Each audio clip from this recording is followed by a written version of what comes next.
que hay trazos azules, trazos rojos, de naranja, blancos completamente. Este pasó con rapidez, pero los pocos que estábamos aquí los vimos. Sí, o sea, ver las luces de un avión característico y oír su sonido. Y entonces pues me di cuenta con los prismáticos que detrás de él había una luz intermitente roja que lo seguía a su misma velocidad. Y en un momento dado empezó a acelerar, se puso al lado del avión, lo sobrepasó y todo, y pues delante de él empezó a hacer cosas extrañas. Y lo que fue curioso es que se paró en seco y iba a una velocidad bastante más alta que la de un avión convencional, ¿no? O sea que para mí son ovnis. Y fue precioso.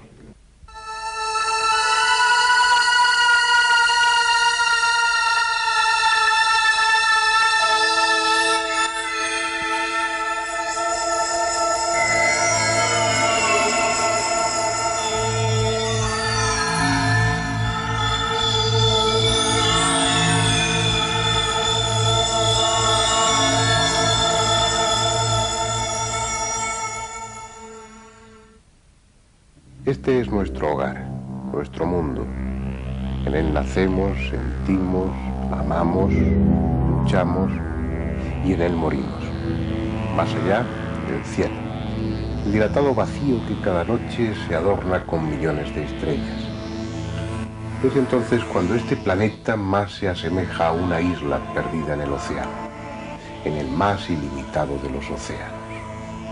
No es extraño que el hombre antiguo considerase a la Tierra como el centro de todo y pensara que esas pequeñas luces de la noche no eran otra cosa que un adorno puesto ahí por el capricho de los dioses.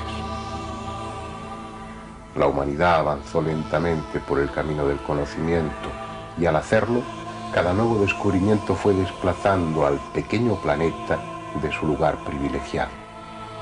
Tuvimos que aceptar que éramos nosotros los que girábamos alrededor del Sol y no al contrario. Después, nuestro orgullo sufrió un nuevo quebranto al descubrir que ni siquiera el Sol era el centro del universo y otros muchos soles le acompañaban en un espacio cada vez más complejo y extenso. El sistema solar del que formamos parte ocupa una extensión de 12.000 millones de kilómetros de diámetro. Una medida que a escala humana resulta abrumadora, pero que a nivel cósmico es casi despreciable. Nuestro Sol, con sus 9 planetas, apenas es nada dentro de la galaxia de la que formamos parte. Un cúmulo estelar constituido por 200 o 250.000 millones de soles. Pero es que esa galaxia que llamamos Vía Láctea y a la que pertenecemos, con su diámetro de 400.000 años luz, es, a su vez, una tenue mancha de luz en el espacio. Una más entre los centenares de millares de millones de galaxias que constituyen el universo conocido. Plantear a la luz de esos datos que la Tierra es el único lugar con seres inteligentes es tan estúpido como narcisista. Desde la perspectiva de una cantidad ingente de soles con planetas girando en torno a ellos, es inevitable pensar que hay otras culturas, otras civilizaciones en diferentes grados de evolución. Y por lo tanto, es posible que alguna de esas culturas nos esté visitando. Sin embargo, las distancias a recorrer son tales, son de tal magnitud, que parece imposible que una de esas civilizaciones pueda llegar hasta aquí por avanzada que esté técnicamente. Nuestros vecinos más próximos, los otros planetas del sistema solar, deben ser descartados. Sus condiciones ambientales resultan incompatibles con la existencia de animales suficientemente evolucionados como para albergar un cerebro inteligente. Puede que en esos infiernos humeantes o en esos páramos desolados luchen por su existencia hongos y bacterias, pero no otra cosa. Ni siquiera Venus o Marte, los planetas inmediatos hacia los que el hombre levantaba esperanzado la mirada, han resultado ser medianamente confortables. Venus tal vez lo sea en el futuro y Marte puede que lo haya sido en el pasado, pero no ahora. Para buscar parientes nuestros hay que ir más lejos, a otro sistema solar. La estrella más cercana, en realidad a un sistema estelar formado por 3 estrellas, es Alfa Centauri, que está a 4,29 años luz de distancia. Vamos a suponer que en ese sistema exista un planeta habitado. Y puestos a suponer, imaginemos también que uno de esos planetas tiene una civilización, una cultura que ha alcanzado un nivel de desarrollo escalofriante, suficiente como para lanzar sus naves a una velocidad de 10 millones de kilómetros por hora. Para que se hagan una idea, a esa velocidad, yendo de la Tierra a la Luna, se tardaría unos 2 minutos aproximadamente, lo que no está nada mal. Pues bien, a esa velocidad de 10 millones de kilómetros por hora, una nave tardaría 456 años en llegar desde Alfa Centauri hasta aquí. Pero lo más probable es que en ese sistema solar no haya civilización alguna y sea preciso ir a buscarla más lejos. Teniendo en cuenta la magnitud de las distancias a recorrer, a los científicos escépticos no les falta razón cuando niegan la posibilidad de que estemos siendo visitados por extraterrestres. Pero los científicos escépticos pueden equivocarse. De hecho, se han venido equivocando tenazmente desde hace millares de años, y la ciencia ha avanzado a costa de ir enmendando sus errores. Además, a estas alturas no se puede negar la evidencia proporcionada por millones de testigos y todo tipo de pruebas. Así pues, o existen otras formas diferentes de recorrer el universo a las que imaginamos, o ellos, los tripulantes y los ovnis, son tan de aquí como nosotros mismos. Cualquiera de esas dos posibilidades es absurda, pero mucho de lo que rodea al fenómeno ovni es también absurdo, así que no hay por qué sorprenderse. Además, absurdo o no, estamos aquí para hablar de ello, así que lo haremos. Y comenzaremos por el principio, un principio que inevitablemente nos lleva a referirnos a Kenneth Arnold. Este es nuestro hombre, un pequeño empresario de Estados Unidos que el 24 de junio de 1947 despegó con su avioneta del aeropuerto de Chenalis, en el estado de Washington, con rumbo a Yakima, en ese mismo estado. No tenía prisa y se desvió para intentar localizar los restos de un avión de la Marina que se había estrellado en el monte Rainier.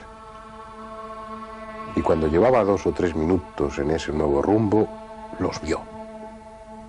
Eran 9 objetos brillantes que volaban en dirección norte-sur a una altura de 3.000 metros.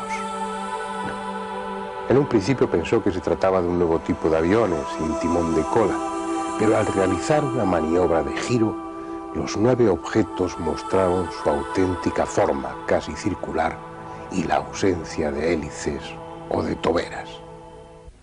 Ese día se acuñó el término platillos volantes, que tanto molesta a algunos ufólogos, pero el término no surgió para describir la forma, sino por algo diferente.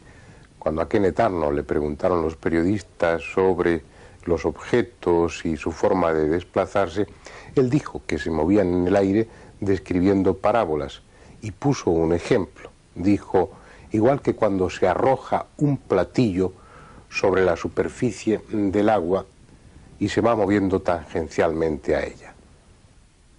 La forma de esas naves, tal como Arnold las describió, era algo diferente a la de un platillo, con una parte delantera circular y ligeramente triangular por detrás. Probablemente tampoco esa descripción fue del todo exacta, porque unos días después, el 7 de julio de 1947, otro norteamericano, William Rhodes, fotografió un ovni muy parecido, y cuando Kenneth Arnold publicó un inevitable libro sobre su experiencia, los ovnis que ilustraban la portada eran como el que fotografió Rhodes. Pero aunque el testimonio de Arnold figure el primero en la historia actual del fenómeno ovni por la gran difusión que alcanzó, lo cierto es que otros los vieron antes. Por ejemplo, 3 días atrás, el 21 de junio de 1947, se vieron 6 objetos volantes no identificados sobrevolando la isla de Maury, en el estado de Washington, y también ese mismo día los vieron en el estado de Oklahoma. Y el día 24, cuando Arnold vio los suyos, hubo otro testigo, Free Johnson, que siguió con su telescopio las evoluciones de 6 ovnis sobre los montes Cascadas, a unos 200 kilómetros del monte Rainier. Para el caso poco importa quién fuera el primero. De hecho, ya habían sido vistos antes por numerosos testigos. Lo que pasa es que su origen se atribuía a otras razones. Por ejemplo, eso fue lo que sucedió en Los Ángeles la noche del 25 de febrero de 1942. Esa noche, 15 objetos volantes no identificados estuvieron volando sobre la ciudad, causando la alarma y provocando una contundente respuesta del ejército, que lanzó 1.430 proyectiles contra esos desconocidos aviones sin derribar a ninguno. En la fotografía se ve a 2 de los objetos iluminados por los reflectores y junto a ellos las explosiones de los proyectiles antiaéreos lanzados. En el informe enviado por el jefe del Estado Mayor al presidente Roosevelt se dejó constancia del total desconocimiento sobre la naturaleza y origen de aquellos 15 objetos que sembraron el pánico, pero que no mostraron actitud belicosa alguna ni respondieron al ataque con que fueron recibidos. Entre las apariciones de ovnis anteriores a 1947, las más célebres las constituyen las de los Foo Fighters, las bolas de fuego, que se dejaron ver sobre Europa durante la Segunda Guerra Mundial. Se trataba de unas esferas luminosas de poco menos de 1 metro de diámetro que evolucionaban en torno a los aviones durante sus misiones bélicas. Los aliados pensaban que se trataba de un arma secreta de los nazis, y los nazis pensaron lo contrario, que se trataba de un arma secreta de los aliados. El final de la guerra vino a demostrar que ni unos ni otros eran los responsables de aquellas misteriosas esferas luminosas, sino que se trataba de algo cuyo origen se desconocía. De aquella época se conservan 2 fotografías, 2 viejas fotografías ya clásicas, en las que pueden verse, aunque no muy perfectamente, a esos Foo Fighters junto a los aviones de guerra. Esta es de 1944. En primer término, un avión alemán que volaba sobre Austria en una misión de reconocimiento, y más arriba, como un fantasma, el Foo Fighter que estuvo evolucionando en torno al avión. Esta es de 1945. Se aprecian las formas inconfundibles de 2 Stuka alemanes y entre ellos 2 de esas esferas luminosas. Este tipo de ovnis se han seguido viendo desde entonces, a veces en el interior de las casas, atravesando las paredes, como si en efecto se tratara de esferas de energía sin soporte material alguno. De lo que se trata ahora es de dejar constancia de que, aunque el caso de Kenneth Arnold figure como el primero en la historia de los ovnis, ya antes que él hubo otros testigos y hubo otros casos de ovnis. Lo que sí se puede decir es que la del año 1947 fue la primera auténtica oleada de ovnis que ocupó a los medios de comunicación y que preocupó a las autoridades. Los ovnis se dejaron ver en esos días como si quisieran hacer una exhibición, un alarde de su presencia en nuestro mundo. Evolucionaron descaradamente ante millares de testigos, acompañaron a aviones civiles y militares durante horas y, lo que resultaba más preocupante, sobrevolaban impunemente bases del ejército que hasta ese momento eran altamente secretas. Casi a diario, los periódicos de Estados Unidos recogían en sus páginas el testimonio de innumerables personas que habían visto o fotografiado platillos volantes. La cuestión era si tales artefactos podían atribuirse a alguna nación de este mundo, y aunque atípicas, esas fuesen misiones de reconocimiento con vistas a un posterior ataque o a una invasión. No era una idea descabellada.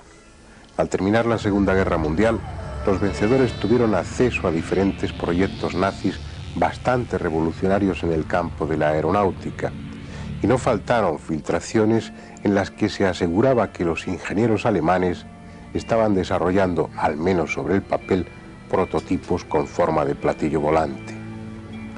Este dibujo corresponde a uno de ellos, la peonza voladora des Rieber. Según se afirmó entonces, tenía un diámetro de 14 metros y un peso de 3 toneladas. Estaba provisto de 5 motores.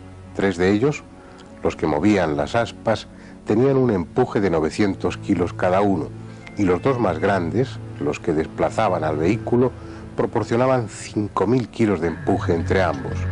Según se dijo, la peonza volante podía alcanzar los 4.200 kilómetros hora de velocidad. Este prototipo, como el plato volador de Miete o el V7, probablemente nunca existieron. Un análisis de los datos técnicos y varias contradicciones en las fechas de fabricación y las de las pruebas sugieren que tales modelos son una invención y que en el mejor de los casos no pasaron del tablero de dibujo. Existiesen o no tales prototipos, lo cierto es que algunos ingenieros aeronáuticos se sintieron tentados por la forma circular, diseñando aparatos de curioso aspecto que podrían, tal vez, haber sido confundidos con ovnis.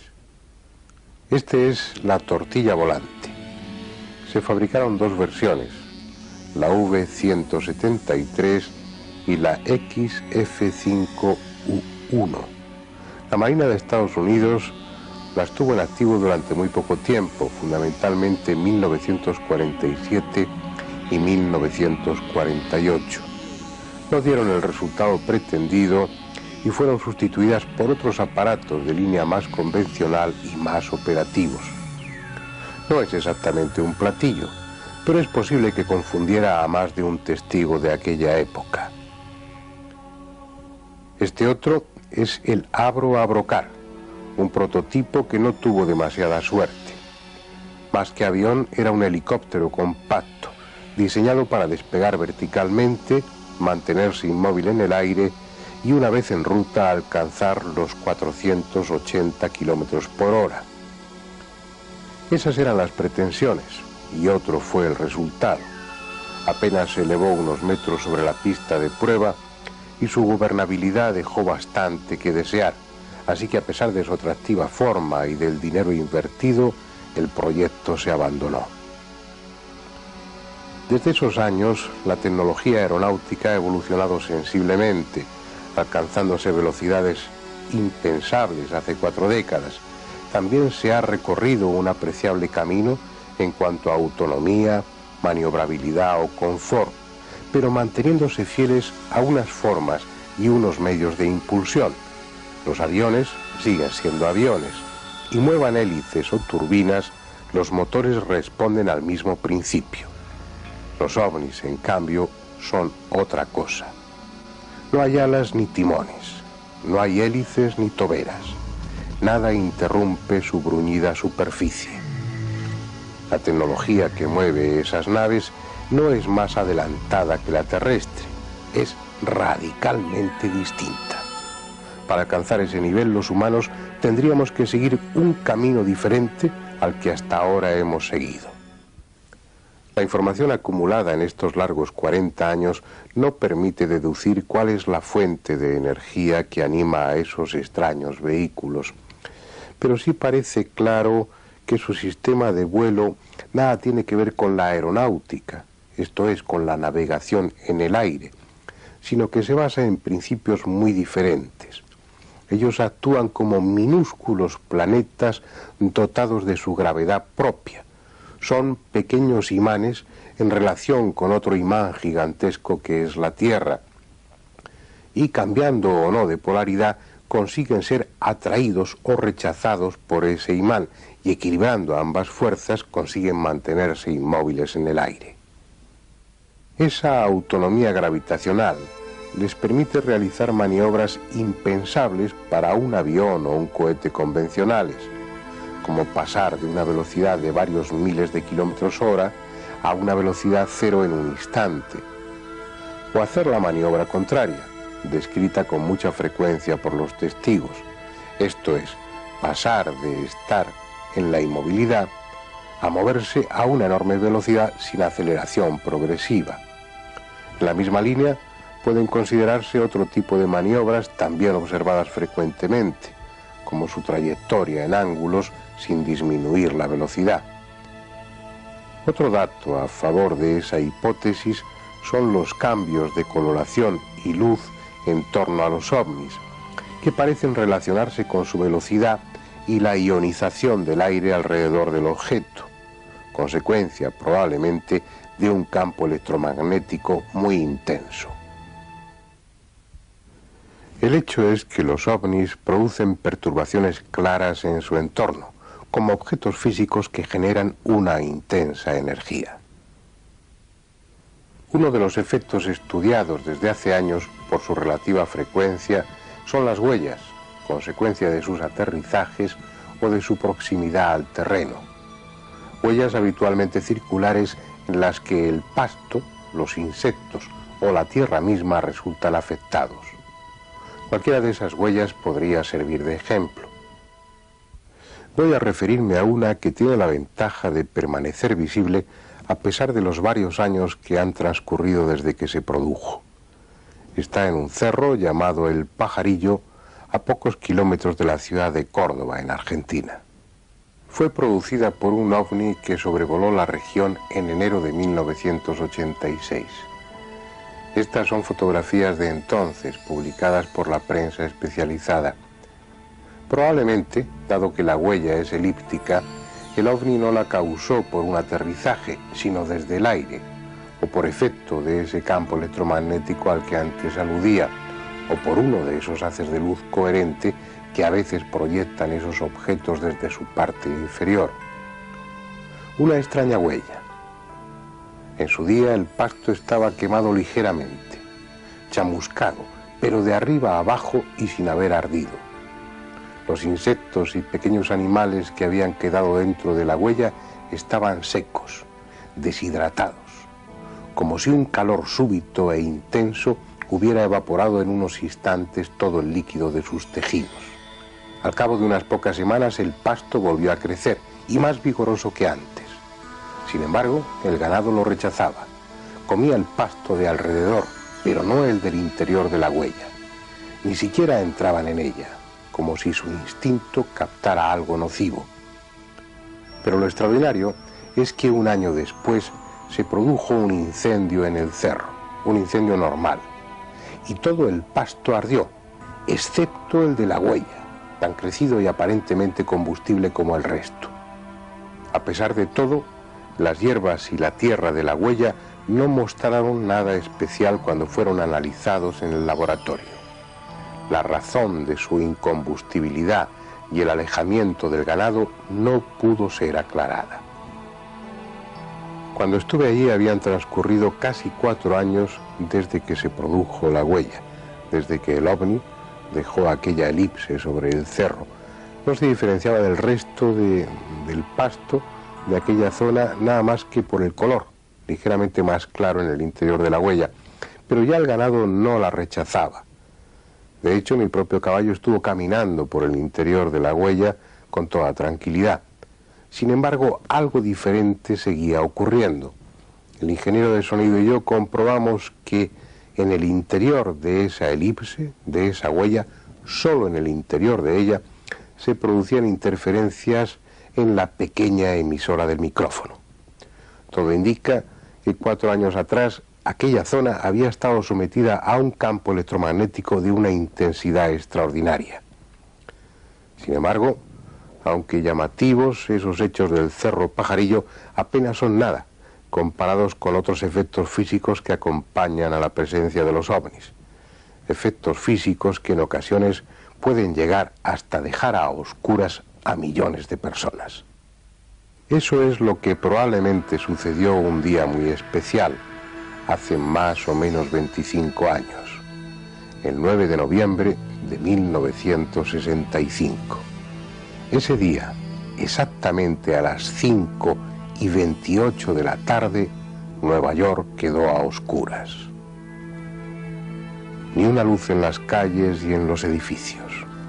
Los ascensores y el metro detenidos en su recorrido. Oficinas, comercios, cines, todo lo que dependía de la energía eléctrica quedó esa noche paralizado.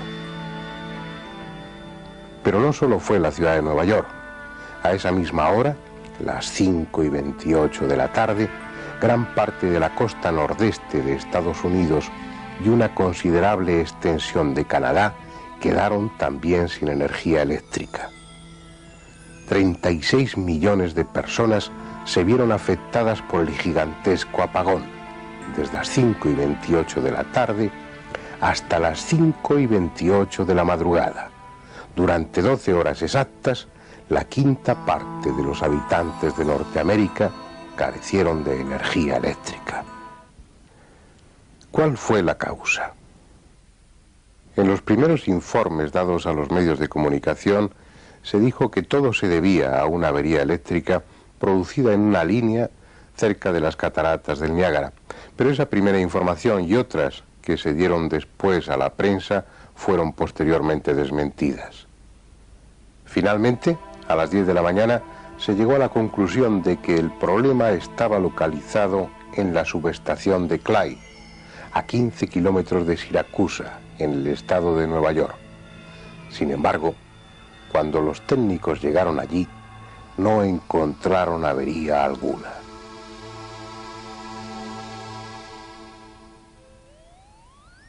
A pesar de todo, es posible que fuera en ese lugar donde se inició el problema.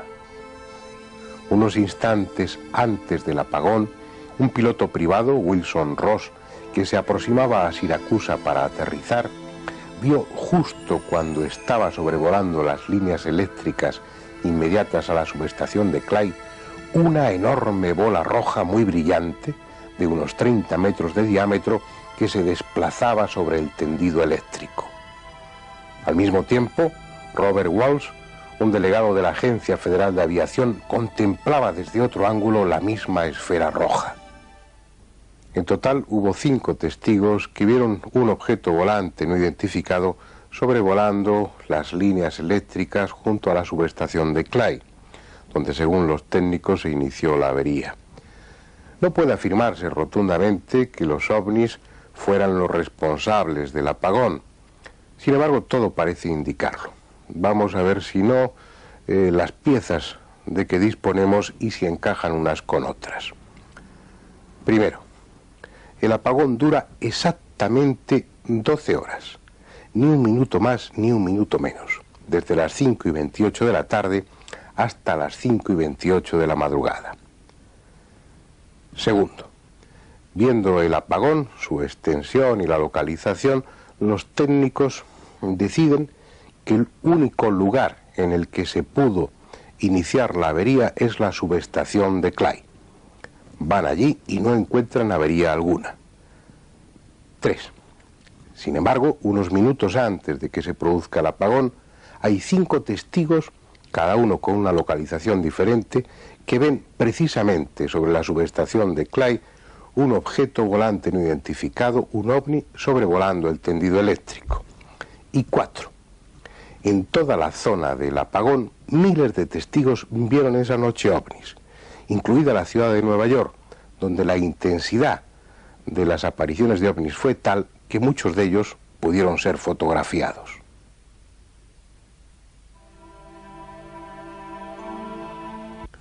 Fueran o no los responsables del célebre apagón, lo cierto es que los ovnis fueron los auténticos protagonistas de esa jornada, porque estuvieron en todos los lugares y en todos los momentos más importantes. Pero no solamente en el apagón de Norteamérica. Durante esas semanas de noviembre y diciembre de 1965, muchas ciudades del mundo, desde Finlandia hasta Argentina, sufrieron averías eléctricas igualmente extensas e igualmente inexplicables, que también se caracterizaron por la presencia descarada de los ovnis. Si fue algo intencionado o simplemente accidental, nadie puede ya saberlo. Pero en cualquier caso, se trata de fenómenos que se relacionan con el bien conocido efecto electromagnético producido por la proximidad de un ovni. Algo que induce a pensar en ellos como máquinas y no como alucinaciones. Máquinas prodigiosas, desconcertantes, pero tan materiales y tangibles como cualquiera de nuestros aviones. En los centros de seguimiento y control aéreo lo saben bien. Esas naves de origen desconocido, tan ajenas a nuestra técnica y que, según muchos, proceden de lejanos rincones del universo, han dejado sobre las pantallas de radar sus inquietantes huellas. En la mayoría de los casos en que aviones civiles o militares se han encontrado cerca de un ovni, hay que añadir al testimonio de las tripulaciones el otro testimonio frío y objetivo de las pantallas de radar, donde el objeto volante no identificado ha dibujado su trayectoria. No son imágenes holográficas ni fantasmas fabricados por el inconsciente colectivo, como sugieren algunos. Son, al menos en la mayoría de los casos, máquinas. Máquinas que vuelan, aunque al hacerlo vulneren los principios de la física que conocemos y nada tengan que ver en sus maniobras con las leyes que rigen nuestra aeronáutica. Son máquinas y como tales responden a unas formas y a unas líneas. En un principio, allá por los años 50, se hablaba con cierta justicia de los platillos volantes. Esa parecía ser la forma predominante. Pronto empezó a hablarse de otro tipo, menos frecuente, pero visto también por muchos testigos. Naves cilíndricas de gran tamaño, enormes cigarros que parecían corresponderse con el concepto de nuestros portaaviones. Esos ovnis de varios centenares de metros serían los encargados de recorrer las tremendas distancias interestelares, llevando en su panza pequeñas naves de exploración, los familiares platillos, mucho más funcionales para moverse en nuestra atmósfera. Parecía un planteamiento coherente, pero no duró mucho tiempo. Pronto había ya muchos testimonios que empezaban a referirse a ovnis con otras formas diferentes, y en tal cantidad que los investigadores que en un principio se mostraban escépticos, finalmente tuvieron que admitir que junto a ovnis con forma de platillo y ovnis con forma cilíndrica, había otros con forma triangular, con forma esférica, con forma ovoide, con forma prismática y en general casi con cualquier forma imaginable.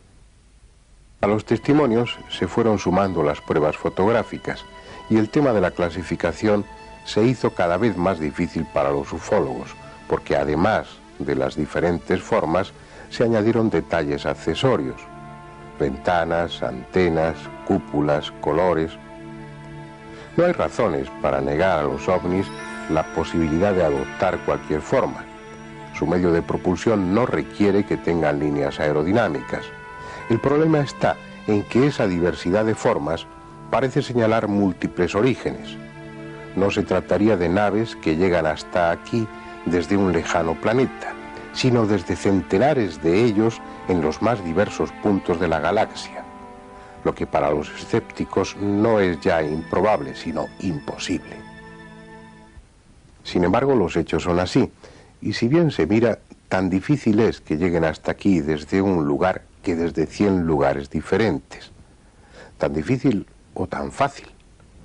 Al fin y al cabo, el número de posibles planetas habitados es tan descomunal que puede haber en esta galaxia, en nuestra galaxia, 1 millón de planetas habitados por una civilización con un buen nivel técnico. Además, debe haber otra forma de recorrer el universo, puesto que nos están visitando.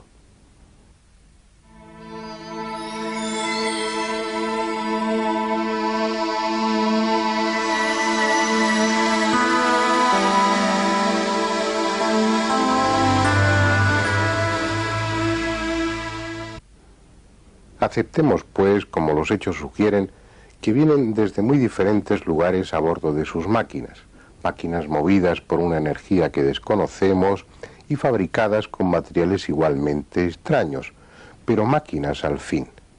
Sin embargo, ¿cómo entender que una máquina pueda transformarse en vapor o simplemente desaparecer como si nunca hubiera existido?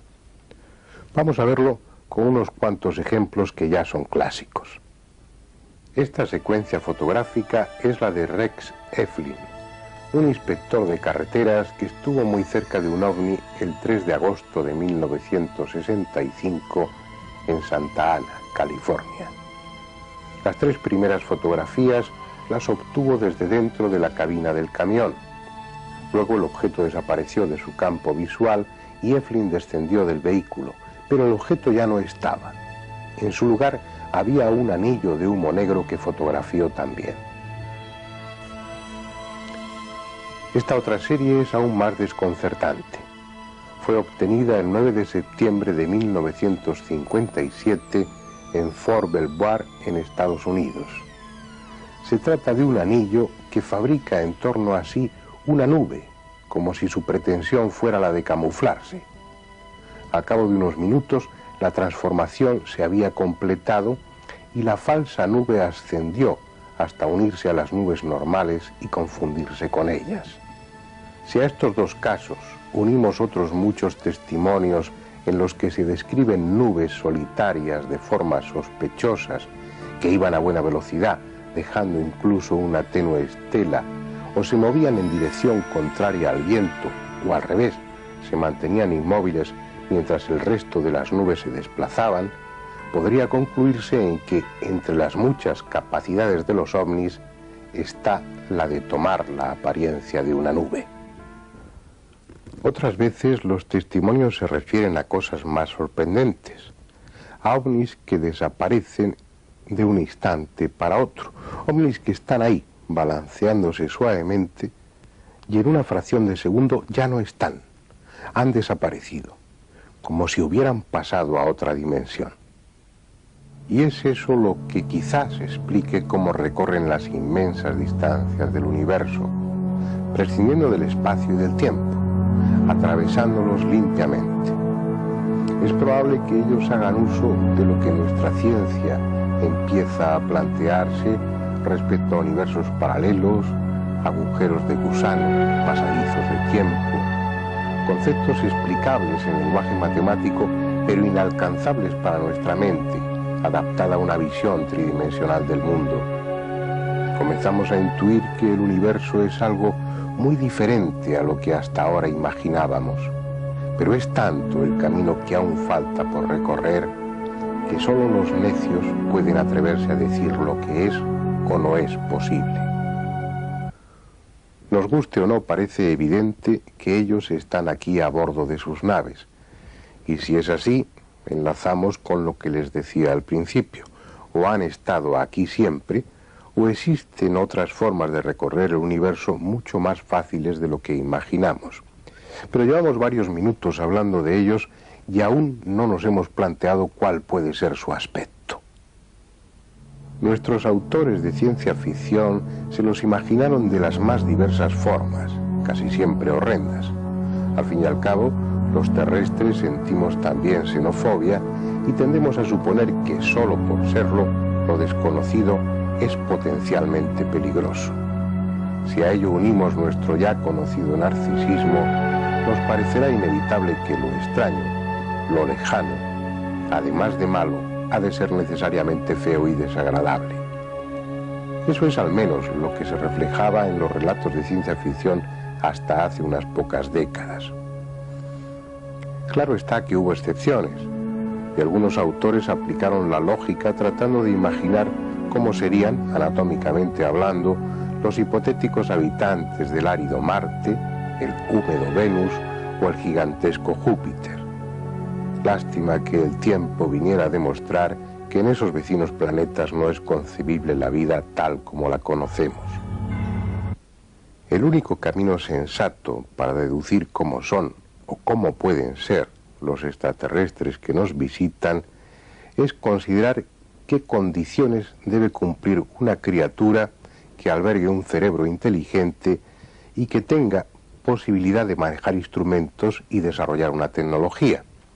El modelo debemos buscarlo en lo que tenemos al alcance de nuestra mano, es decir, en lo que ha sucedido en nuestra propia Tierra. En este mundo la única especie inteligente y tecnificada es la humana. Esa forma, nuestra arquitectura biológica, no corresponde a la casualidad. Vamos a verlo. Tratándose de una criatura inteligente y hábil, es necesario que camine erguida, asentada sobre sus extremidades posteriores, en este caso ya inferiores. ¿Por qué?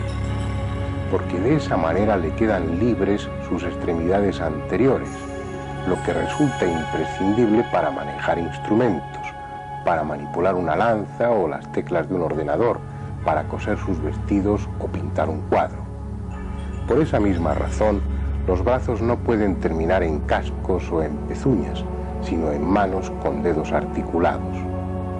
El cerebro, el sistema nervioso central, la parte más importante de nuestro organismo, debe estar protegido por un fuerte caparazón óseo y tener lo más cerca posible los sentidos que le permiten relacionarse con el entorno: la vista, el oído y el olfato.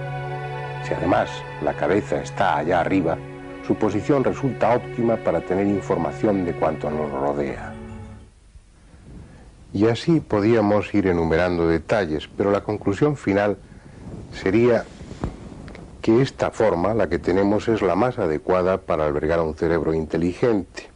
En definitiva, la naturaleza ha tenido centenares de millones de años para experimentar, y si ha elegido una forma como la humana, no ha sido por casualidad, sino, como siempre, porque le sobraban razones. Así pues, sean con manos de 5, 4 o 6 dedos, más altos o más bajos, con más pelo o sin él, lo cierto, o lo probable al menos, es que los extraterrestres se parecerán bastante a nosotros. Y eso es lo que se desprende del testimonio de aquellos que los han visto.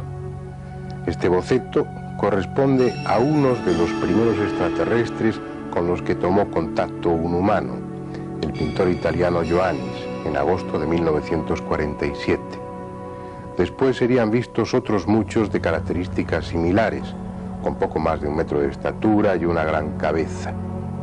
A ese tipo de alienígenas hubo que unir inmediatamente otros de aspecto diferente, vestidos con atuendos igualmente distintos, estaturas que llegaban hasta los 3 metros, ojos de todo tipo, piel de los más variados tonos, escafandras en algunos, trajes negros, plateados, escamosos, brillantes, unos de rostro angelical, otros repulsivos, algunos decididamente robotizados. En pocos años hubo material suficiente para intentar una clasificación, y se han hecho muchas. La más conocida es la del ufólogo brasileño Jader Pereira, en 1970, basada en 333 casos con poco más de 400 humanoides observados. En su clasificación, pese al escaso material encuestado, se llega a 12 tipos diferentes de seres, sin contar los detalles adicionales en su anatomía o en su indumentaria. Como les sugería antes, los tipos descritos se ajustan básicamente a la arquitectura biológica de los humanos, con muchas variedades en cuanto a los detalles accesorios. Algo similar, si bien se piensa, a lo que sucede en este planeta, en el que conviven seres humanos de muy diferentes tonos de color de piel y con estaturas que van desde el metro escaso de los pigmeos hasta los 2,5 metros de algunos jugadores de baloncesto.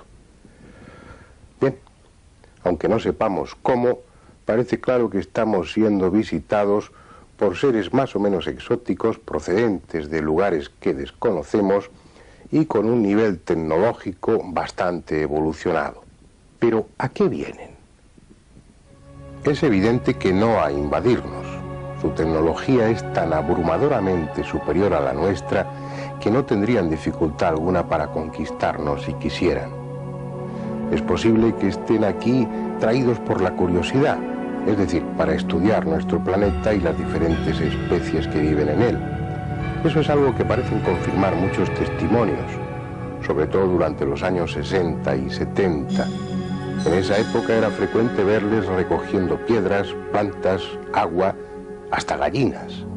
Algunos lugares se hicieron célebres porque en ellos hubo casos de animales mutilados en clara relación con los ovnis. Reses u ovejas aparecían muertos sin una gota de sangre, como si un sediento vampiro les hubiera visitado. Pero además solían presentar un orificio limpiamente circular por el que se les había extraído algún órgano.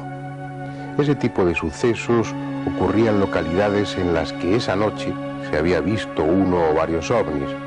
Incluso hay testimonios que relatan cómo una vaca o una oveja eran introducidos a través de un misterioso túnel de luz en un ovni. Según se desprende de esos testimonios, los tripulantes de los ovnis deben tener sus almacenes y sus museos llenos de piedras, de vegetales y de animales, ya sea en trozos o enteros.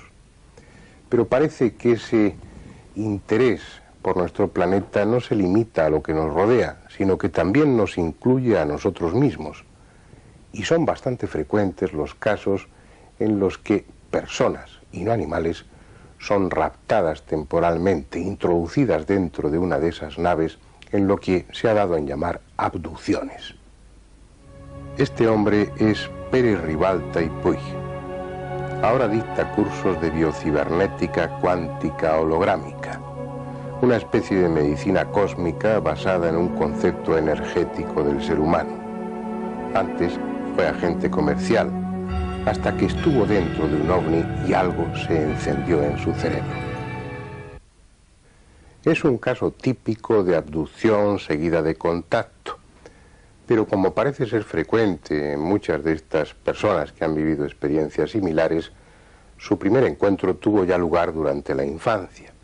Tenía entonces 10 años y estaba pasando unos días en una casa que sus padres tenían en Sabadell. Había unos amigos que estaban de visita y todo transcurría plácidamente hasta que llegaron otros que no estaban invitados a bordo de un ovni. Un ovni, un típico platillo volante que estuvo evolucionando durante 20 largos minutos sobre la terraza de la casa. Y pudimos disfrutar de un espectáculo naturalmente inédito que consistió en poder apreciar que aquella luz que iluminaba pues todos los tejados se movía de un lado para otro, bailaba, saltaba, desaparecía, aparecía y tenía una forma de plato al revés,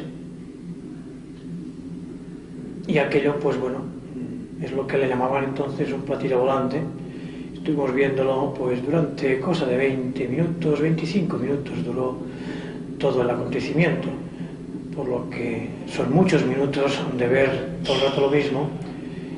Y se dio, claro, la circunstancia de que habían vecinos, los vecinos también lo avistaron, lógicamente estaba muy cerca del suelo y emitía mucha luz, y fuimos como 17 o 19 personas que estuvimos viendo eso durante todo ese tiempo.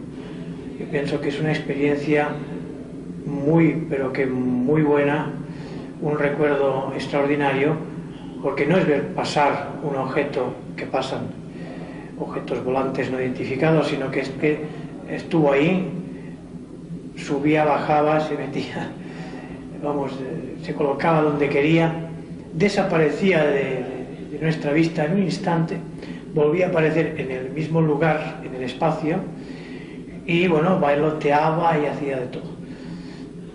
Emitía una especie de chispas curiosas y una especie de rayo muy fino. En un momento ocurrió,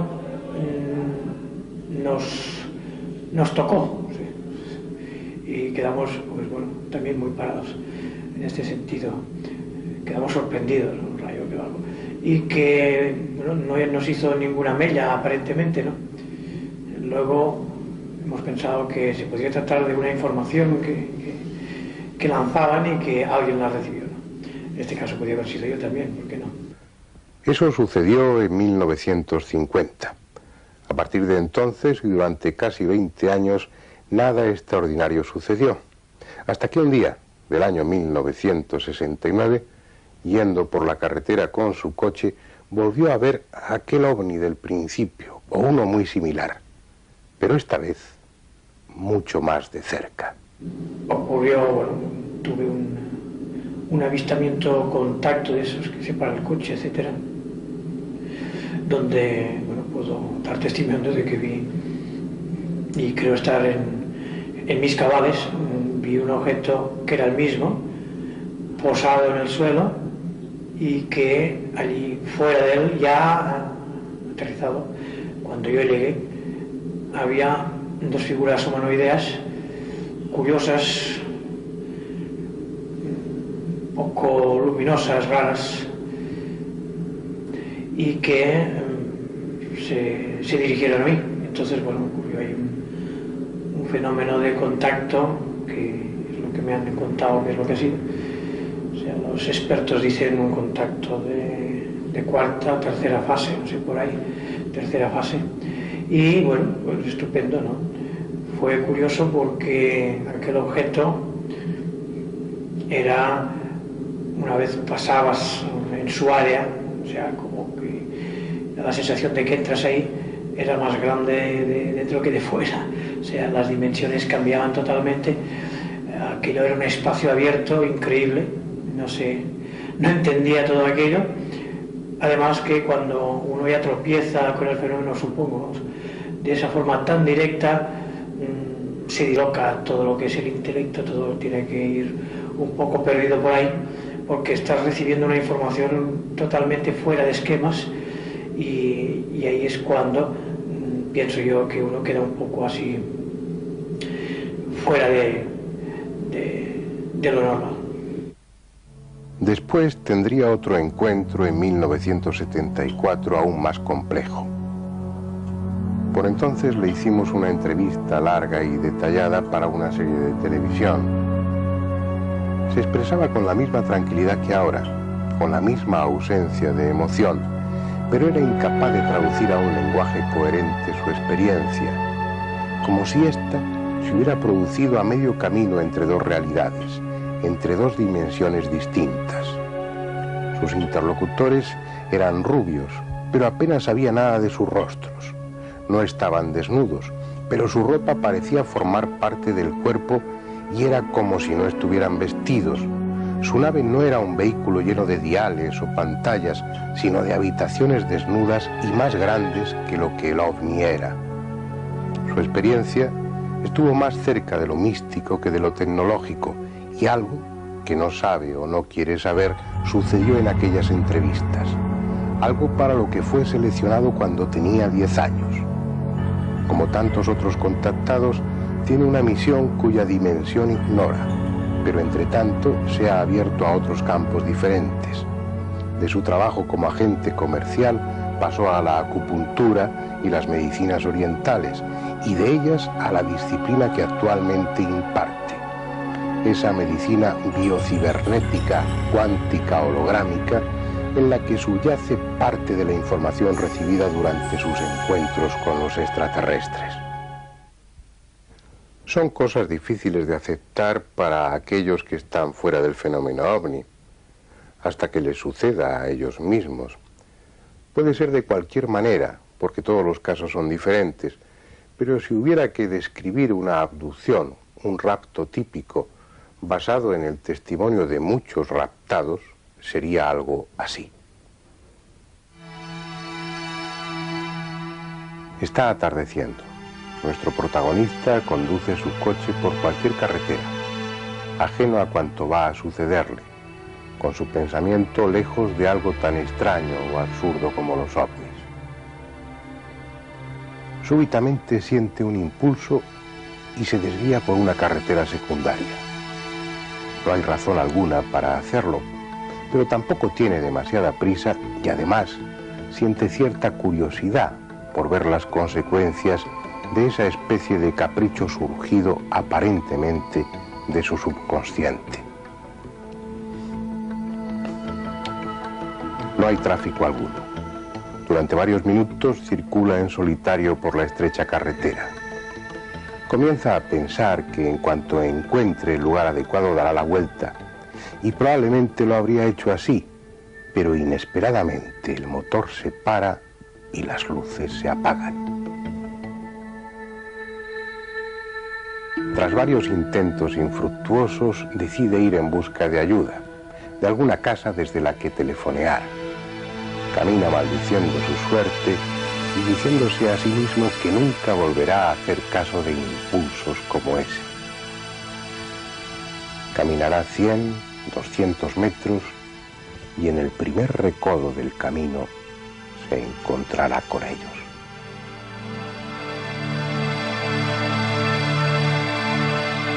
En su interior se encenderá una alarma avisándole que está frente a algo extraordinario y desconocido.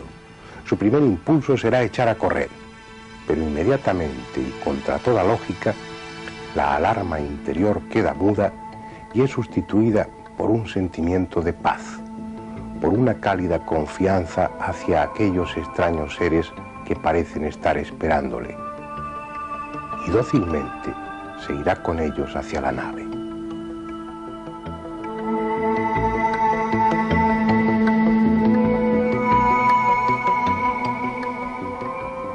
De lo sucedido a partir de ese momento no recordará nada después. Si acaso imágenes poco definidas, fragmentos en los que se verá a sí mismo tumbado en una especie de camilla, sometido a una exploración minuciosa, u oyendo frases en un idioma desconocido, o respondiendo a preguntas que le llegan directas a la mente. No sabrá el tiempo que ha transcurrido, ni tendrá memoria plena de lo que allí dentro suceda. Después, mucho después, le dejarán abandonar la nave. Como sonámbulo quedará allí unos minutos sin saber qué hacer, hasta que, encendiéndose como una antorcha, sin más ruido que un grave zumbido, el objeto se elevará en el aire y en unos segundos se perderá en el cielo. No quedará otro testimonio de su paso que un áspero olor a ozono y una persona que comienza a tomar conciencia de que acaba de sufrir la más extraordinaria experiencia de su vida. Es probable que cuando llegue a su casa ponga alguna excusa para justificar el retraso y que durante algún tiempo, tal vez mucho tiempo, no cuente a nadie lo que le ha sucedido. Sus noches serán inquietas, con sueños en los que revivirá parte de su experiencia, y durante el día tendrá sentimientos enfrentados. De una parte, miedo a que ese secuestro vuelva a repetirse. De otra parte, sentirá cierto orgullo por haber sido un elegido, por poseer información de primera mano sobre un tema tan debatido y sobre el que tanto se ha escrito. Probablemente seguirá haciendo las mismas cosas que hacía antes, pero él ya no será el mismo.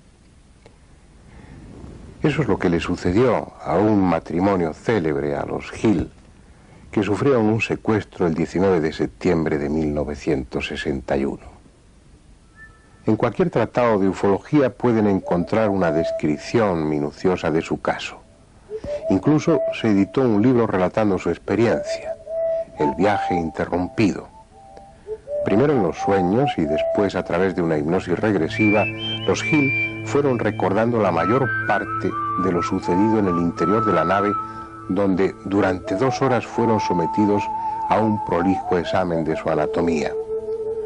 Hoy su aventura solo tiene cierto valor histórico, porque en estos 30 años transcurridos son ya innumerables las personas que han pasado por un trance similar. Porque ese es uno de los aspectos más paradójicos del fenómeno ovni. Mientras los científicos, algunos científicos, se muestran escépticos respecto al fenómeno y los ufólogos, los investigadores, escriben gruesos tratados para convencer al público en general y a los científicos en particular de lo serio que es el fenómeno ovni, resulta que ponerse en contacto con los tripulantes de los ovnis no es una utopía, sino algo accesible, algo sumamente fácil si se tiene en cuenta el número creciente de personas que afirman estar en contacto con ellos. Este es Adamski, el primero y más célebre de los contactados. Fiel creyente en la existencia de los ovnis, empezó a investigar por su cuenta, a frecuentar el desierto con la intención de verlos y fotografiarlos, hasta que empezó a tener intuiciones. fuertes impulsos que le guiaban al lugar adecuado desde el que contemplar su paso y obtener fotografías como estas que están viendo. Incluso llegó a entrar en contacto físico con ellos, con los tripulantes. Fue el 20 de noviembre de 1952. Ese día, uno de aquellos platillos aterrizó y Adamski se encontró frente a frente con un hombre rubio, de largo cabello y rostro angelical, con el que se entendió a duras penas por medio de gestos. A ese encuentro siguieron otros muchos. Incluso Adamski llegó a afirmar que había estado dentro de sus naves y que en ellas había recorrido parte del sistema solar. Según contó, esos extraterrestres procedían de Venus y estaban aquí preocupados por las experiencias nucleares que en aquellos momentos se iniciaban. A Adamski muchos le creyeron inmediatamente, sin dudar, pero también la mayoría, igualmente sin dudar, le calificaron de embustero. Los investigadores serios se rasgaron las vestiduras. Testimonios como los de Adamski venían a echar por tierra todo el trabajo que habían hecho esos investigadores tratando de dignificar el fenómeno ovni. Sin embargo, pasado el tiempo, Adamski ha sido rehabilitado. Y lo ha sido porque millares de personas han visto ovnis como los suyos. Y también otros muchos han tenido encuentros con seres igualmente rubios e igualmente angelicales. Está claro que a Adamski le mintieron, que ni venían de Venus y que probablemente les traía sin cuidado nuestras experiencias con la bomba atómica o hasta qué punto estábamos dispuestos a hacer el bárbaro. Pero con el paso del tiempo hemos aprendido también que ellos mienten descaradamente y que a través de los contactados difunden los más absurdos mensajes. La cuestión está en saber si eso lo hacen por diversión o por alguna razón que desconocemos. Pero mientan o no, parece que son necesarios, que cuando menos su presencia enciende una llama de esperanza en muchos humanos, tan decepcionados de su propia especie que confían más en la sensatez de los extraterrestres que en la de quienes manejan la economía o la política. Y es justo reconocer que no les falta razón. Por eso son millares de personas las que acuden a la llamada de los contactados, como si se tratase de nuevos apóstoles. Van llevados por cierta morbosa curiosidad, pero en el fondo les mueve una, quién sabe si ingenua esperanza. Datos hay para el que esté interesado que apoyan la veracidad de los contactados, como la aparición nada casual de ovnis en los lugares y horas convenidas, con todos los testimonios que se quiera y unos cuantos más. Pero también están los mensajes difundidos, tan rancios y convencionales como un antiguo sermón dominical. Y así, a pesar del tiempo transcurrido y la ingente información acumulada, los ovnis se mantienen para el ciudadano medio entre dos aguas, a medio camino entre lo absurdo y lo real. Solo la información de primera mano, el convertirse en contactados, puede convencer a quienes niegan la realidad del fenómeno ovni. Y eso es algo que puede suceder en cualquier momento y en cualquier circunstancia. No es preciso ir a un apartado desierto o desviarse a una carretera secundaria. A veces eso puede suceder en el propio dormitorio, como le pasó a Soledad. Una noche, que ya no se trata de uno, se trata de un personaje, que estábamos durmiendo, acostados, serían las 3 de la mañana por ahí, cuando yo sentí como si alguien me soplara en la nariz, digamos, y entonces aquel aire muy fuerte que me ahogaba me despertó, y entonces en aquel momento vi una figura, para mí que era una mujer joven, de 1,80 m más o menos, 1,80 m y algo, era alta de luego, esbelta. Digo una mujer por el pelo, que era un pelo tipo Colón, ¿no? Una melena corta tipo Colón. Entonces era un ser que desprendía una luz muy fuerte y, digamos, estaba mirando a mi mujer, ¿no? Estaba mirando a Soledad y la tocaba con la mano en la frente. Entonces yo, lógicamente, me acerqué, me levanté, me acerqué, la estuve mirando, pero en ningún momento esa persona me miró a mí. Seguía mirando a Soledad hacia la cabeza, la miraba hacia ella, hacia abajo, puesto que estaba de pie al lado de la cama, y le tocaba la frente. Yo me acerqué, la miraba y tal, ella no me miró en ningún momento, ese personaje nunca me miró a mí. Bueno, y de golpe desapareció, volviendo a la habitación a la oscuridad total. Luego vendrían otros encuentros, ya fuera de la casa, e incluso un viaje al lugar del que, según parece, ellos proceden. Soledad, una ama de casa malagueña, inteligente y práctica, hubiera podido inventarse una historia verosímil si pretendiera engañar a los demás. Contando su historia, sabe que no va a ganar nada, si acaso burlas de los escépticos. Pero es lo que ella ha vivido física o mentalmente y ha decidido contarlo, prestándose a que quienes investigan midan y pesen como quieran su relato. Era un ser vivo, era una pregunta que yo tenía en mente, y me dijo que sí, era un ser vivo. Le pregunté cómo se llamaba, me dijo que se llamaba Agniei. ¿De dónde venía?, le pregunté, y me dijo que venía de la constelación de Sirio, de un planeta que se llamaba Betanago. Después de esto fueron unos contactos que yo recibía, pues casi diría todas las tardes. Al principio eran casi todas las tardes, y siempre tenía una pregunta que yo me inquietaba y que le hacía, ¿no? Siempre me la contestaba. Empezó ya a hablarme de su planeta, cómo era. Me empezó a hablar de cosas que yo no conocía anteriormente, cómo era la Confederación de los Mundos, cómo eran las naves que se trasladaban, cómo era su fisonomía, y me la describía en sueños. Su fisonomía la veía yo en sueños como un cliché en blanco y negro, como un negativo, y yo me empecé a hacer una idea muy concreta de que ese ser era bueno, y que en cierta medida quería decirme muchas más cosas.